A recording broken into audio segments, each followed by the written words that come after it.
Ali Khomeini, the supreme leader of the Islamic Republic of Iran, is one of the most powerful and enduring figures in the modern Middle East, a man whose life has been shaped by revolution, religion, and decades of political struggle. He was born on July 17, 1939, in Mashhad, one of the holiest cities in Iran and the site of the shrine of Imam Reza, the eighth Shia Imam. His family background was steeped in religious tradition, with his father, Javad Hosseini Khomeini, serving as a respected cleric who lived a life of simplicity and piety. His mother, Khadija Murtamadi, came from a religious family as well, and together they raised their children in an atmosphere where religion, discipline, and modest living were central. Ali was one of 8 siblings, and life in Mashhad in the 1940s was marked by hardship and simplicity. His family's modest means required him to learn resilience from an early age, and the deeply religious environment of his home and city instilled in him the conviction that faith and morality should be at the core of life. Growing up in the shadow of poverty but also in an environment of strong religious identity, he learned the discipline of study, the value of endurance, and the strength of conviction. His father's strict but fair nature left a lasting impression on him, while his mother's kindness and devotion nurtured his character. These early years set the foundation for the cleric and political leader he would later become, a man both shaped by deep faith and hardened by the challenges of political opposition and imprisonment. Khomeini's education was primarily religious, and from an early age he immersed himself in Islamic studies. He began his formal religious training in Mashhad, where he studied Quranic interpretation, Islamic jurisprudence, Arabic, and Persian literature. His intellectual curiosity and natural eloquence soon marked him as a promising student among his peers. His pursuit of knowledge led him to some of Iran's most important centers of Islamic scholarship, particularly Qom and Najaf, where he came under the influence of prominent Shia scholars. Among his most influential teachers was Ayatollah Ruhollah Khomeini, the man who would later lead the Islamic Revolution of 1979. Khomeini's ideas about resisting tyranny, opposing foreign domination, and establishing Islamic governance deeply shaped the young Khomeini. His years of religious training were also marked by increasing awareness of the political situation in Iran, particularly the authoritarian rule of Shah Mohammad Reza Pahlavi and the growing resentment against Western influence in Iranian society. While many clerics remained detached from politics, Khomeini became part of the group of religious students who saw Islamic teachings not only as spiritual guidance but also as a roadmap for social and political action.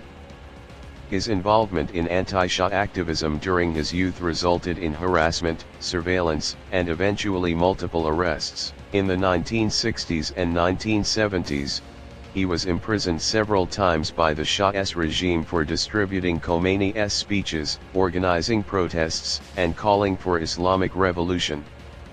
These years of persecution strengthened his resolve and turned him into a committed revolutionary, willing to endure hardship for the cause he believed in. His time in prison also gave him credibility among revolutionaries, who admired his willingness to sacrifice personal freedom for the vision of an Islamic society.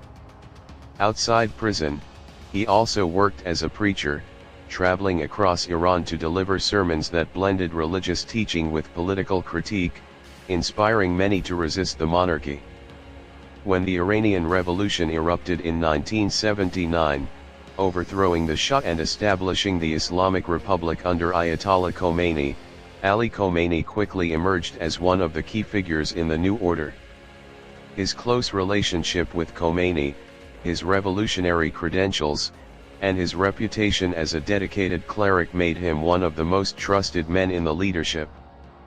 He became a founding member of the Islamic Republic Party and was appointed to several important positions, including Deputy Minister of Defense, Tehran's Friday Prayer leader, and eventually President. In 1981, after the assassination of President Mohammad Ali Rajah in a bombing, Khomeini was elected president of Iran, becoming the first cleric to hold the office. He served 2 terms, from 1981 to 1989, during a period defined by the Iran-Iraq War, economic hardship, and internal power struggles. As president, his authority was somewhat limited compared to the position of the supreme leader, but he was deeply involved in military and political decisions during the war, working closely with the Revolutionary Guards to resist Saddam Hussein's invasion. His presidency showed his skills as a pragmatist, balancing hardline revolutionary ideals with the need to keep the state functioning under extreme pressure.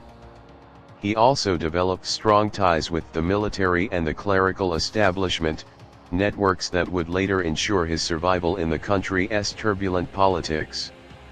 In 1981, he himself survived an assassination attempt that left his right arm partially paralyzed, an injury that became a visible reminder of the risks he faced as a revolutionary leader. In 1989, following the death of Ayatollah Khomeini, the Assembly of Experts selected Ali Khamenei as the new supreme leader of Iran. His elevation surprised many, as he had not been a grand Ayatollah at the time and lacked the highest clerical rank traditionally associated with the position. However, his loyalty to Khomeini, his revolutionary record, and his political experience made him the compromise choice among competing factions. From that point onward, Khomeini consolidated his power, gradually emerging as the ultimate authority in Iran. The position of supreme leader gave him control over the military, judiciary, media, and foreign policy, making him more powerful than any president. Over the decades, Khomeini built a vast network of influence, relying on the Revolutionary Guards, conservative clerics, and loyalists within the government to maintain his grip. His leadership style combined religious authority with political pragmatism. He consistently framed Iran's struggle in terms of resistance against Western domination, particularly the United States, which he referred to as the Great Satan. Under his leadership, Iran has maintained a confrontational stance with Israel and the West, while strengthening ties with regional allies such as Hezbollah in Lebanon, the Assad regime in Syria, and Shia groups in Iraq. He has overseen the survival of the Islamic Republic through wars, international sanctions, and internal unrest, often relying on repression to quell dissent. His tenure has also been marked by major events, including the controversial 2009 presidential election that sparked the Green Movement protests, Iran's nuclear program and subsequent negotiations, and the country's deep involvement in Middle Eastern conflicts. Supporters view him as a steadfast guardian of Iran's independence and Islamic values, while critics accuse him of authoritarianism, corruption, and stifling democracy. Khomeini's legacy is deeply tied to the resilience of the Islamic Republic. More than 3 decades after becoming supreme leader, he remains at the center of Iranian politics, a figure who has outlasted presidents, foreign leaders, and shifting global dynamics. His personal life reflects simplicity, as he continues to live modestly compared to many politicians, though his critics argue that his network of foundations and institutions wields enormous financial and political power. He has 6 children, and while he has kept his family life largely private, some of his sons have played roles in the clerical and political establishment. Throughout his career, Khomeini has projected himself as a man of the people, committed to protecting Iran from foreign influence and preserving its revolutionary ideals. Yet, his leadership has also drawn criticism from those who argue that he has perpetuated a rigid system that limits freedoms, represses dissent, and isolates Iran from the international community. Still, his ability to survive and maintain control in one of the world's most volatile regions is a testament to his political acumen, strategic alliances, and the power of his office. Ali Khomeini's story is one of a cleric turned revolutionary, a revolutionary turned president, and a president turned supreme leader, who has defined Iran's course for over 3 decades. Whether seen as a defender of Islamic sovereignty or as an autocrat, his influence on Iran and the Middle East is profound and enduring, ensuring that his name will remain central in the history of the Islamic Republic.